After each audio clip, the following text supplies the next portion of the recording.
बोलो वृंदावन बिहारी लाल की जय, राधा रानी की जय, सारे वारी की जय, कार्तिक मास पुराण की जय, 24वां अध्याय। राजा पृथु ने कहा, हे नारद जी, आपने तुलसी के इतिहास व्रत महात्म के बारे में कहा। अब यह बताने की कृपा करें कि कार्तिक मास में और भी देवताओं का पूजन होता है, यह भी मुझे समझा कर कहिए।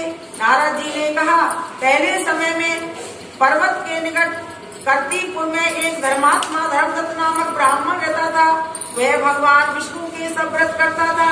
एक दिन कार्तिक मास में वह एक पहर रात शेष रहने पर जागरण के लिए भगवान विष्णु के मंदिर में हर प्रकार की सामग्री लेकर जा रहा था कि मार्ग में उसने एक बड़ी भयंकर राक्षसी को देखा, जिसके बड़े बड़े दांत, लपकती हुई जीभ और लाल लाल नेत्र थे।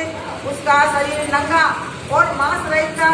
उस भयंकर राक्षसी को देखकर धर्मदत्त बुरी तरह से कांपने लगा। कुछ उपाय न देखकर उसने पूजा वाली थाली और जल का लोटा उसके ऊपर फेंक दिया, क्योंकि उसने भगवत नाम का जप करते हुए वह सामग्री और जल का लोटा जिसमें तुलसी दल पड़ा था उसके मारा, तो जिससे उसके जन्म जन्मांतर के पाप नष्ट हो गए और पूर्व जन्म का याद आ गया। वह हाथ जोड़कर धर्मदत्त के चरणों में गिर पड़ी और बोली, हे विप्र, मैं पूर्व जन्म के कर्मों के फल से इस अवस्था में प्राप्त हुई हूँ। नारद जी ने कहा, हे राजन, उसे इस प्रकार प्रणाम करते देख अति विस्मित होकर धर्मदत्त ने पूछा, तेरी यह अवस्था किस कर्म में के फल से हुई है? तू पूर्व जन्म में कहाँ रहती थी और तेरा कैसा चरित्र था? यह सब कुछ मुझे बता। उस राक्षसी ने, जिसका नाम कलहा था, कहा कि हे ब्राह्मण, सौराष्ट्र में बिच्छुक नाम का एक ब्राह्मण रहता था। मैं उसकी पत्नी थी। मेरा स्वभाव बड़ा ही निष्ठुर था।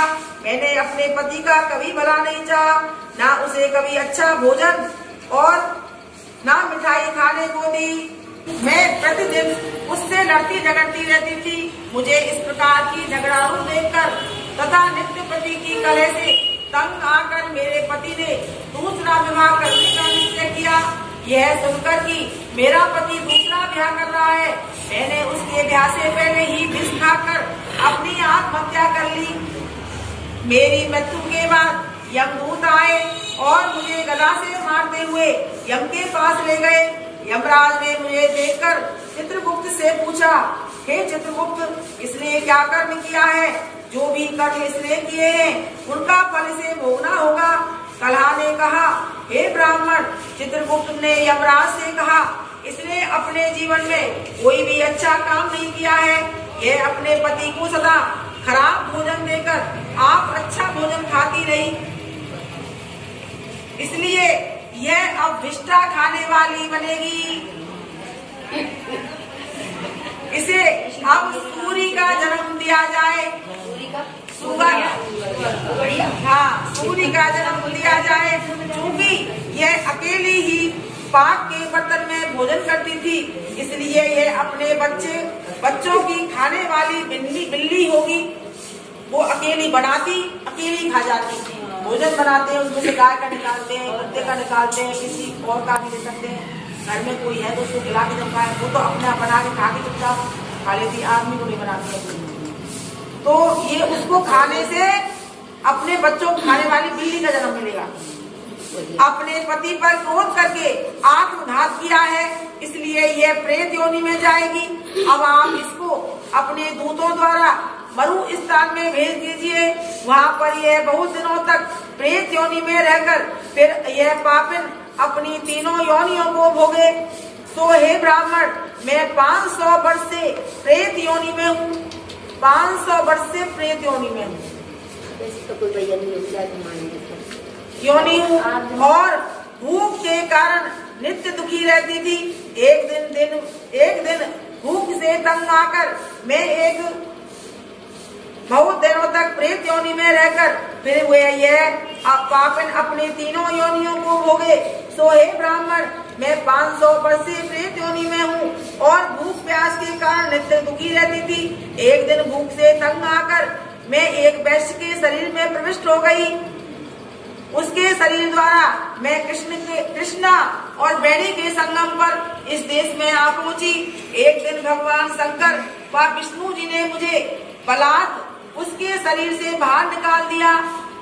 कहना भूत आ गए और भगवान को भगत है ना, तो भगवान लात मार के बाहर निकाल दे, वो भूतन है, इसके अंदर पूरी हवा प्रवेश करती है।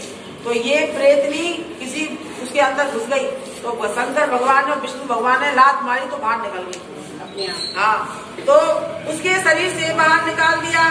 फिर मुझे आप दिखाई दिए, आपके लोटे में से तुलसी जल का छींटा मेरे ऊपर पड़ा, जिससे मेरे सब पाप नष्ट हो गए।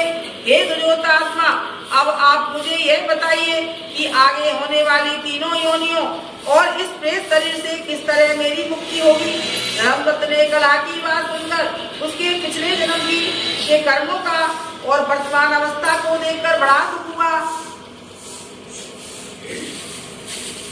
उसका दुख देखकर उसका चित्त पिघल गया और उसने दुखित भाव से कहा, बोलो वृंदावन बिहारी लाल